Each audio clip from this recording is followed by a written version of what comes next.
You hear the same story everywhere. The economy holds its ground, corporate profits break records, and artificial intelligence creates massive new investment opportunities.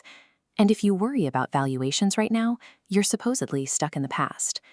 But once you dig beneath those optimistic headlines, the primary instruments we use to measure market health are flashing red. Take the Buffett Indicator. It's a straightforward measurement comparing the total value of the stock market to the size of the entire US economy. This chart tracks that specific metric over time. Historically, a normal reading sits securely in this shaded zone, somewhere between 80 and 100%. Today, we are sitting all the way up at 219%. Investors are paying more than double the historical norm for American businesses relative to the size of the economy. If we add another measurement to this chart, the Shiller CAPE Ratio, we see an identical extreme. It currently sits at over 41.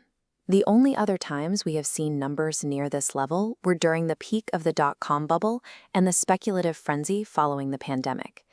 The debate is no longer whether stocks are historically expensive. By almost every meaningful measure, they are. The real question is why investors are so willing to pay these prices. When we talk about stock prices, we are ultimately talking about profits. And recently, American corporations generated roughly $3.6 trillion in profits. A lot of that success is earned.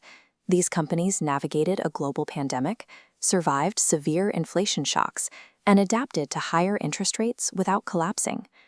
But how do those profits measure against the broader economy? This area chart compares corporate profits against total U.S. economic output. Historically, profits represent 6% of the pie. Today, they are closer to 14%. Corporations are capturing twice their typical share. Whenever a metric reaches an extreme like this, we have to ask a simple question. Are we looking at a permanent structural shift in how business works, or a temporary condition that will eventually correct itself? To understand exactly why profits exploded, we have to look past the earnings reports and look at federal policy. This chart illustrates the U.S. corporate tax rate. In the 1950s, rates sat above 50%, but steadily marched downward over the decades. Then, 2017 policy changes pushed the rate to 21%, the lowest of the modern era. The mechanics are straightforward. When a company keeps significantly more of every dollar it earns, that money flows directly to the bottom line as pure profit. True technological innovation can scale continuously, but tax reductions have a strict mathematical limit before they begin creating massive problems elsewhere in the economy. Which means a massive portion of the current market boom is heavily subsidized by government tax policy. That subsidy comes with a severe cost.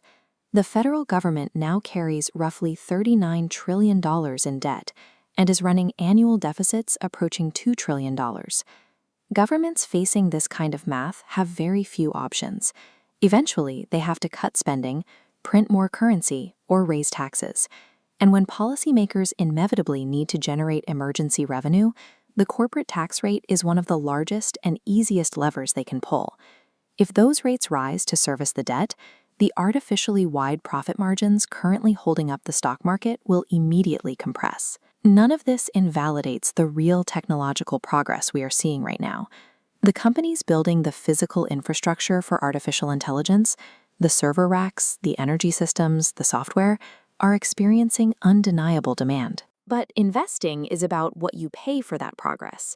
Because today's stock prices demand absolute economic perfection, the margin for error is near zero. These valuations cannot easily absorb the shock of rising taxes or a sudden debt crisis. This doesn't guarantee a massive crash tomorrow. The more probable outcome is a prolonged period of stagnant returns, as these extreme valuations slowly reconnect with economic reality. The investors who survive the next decade won't be the most blindly optimistic ones. They will be the most prepared. Subscribe to Suburban DIY for more strategies.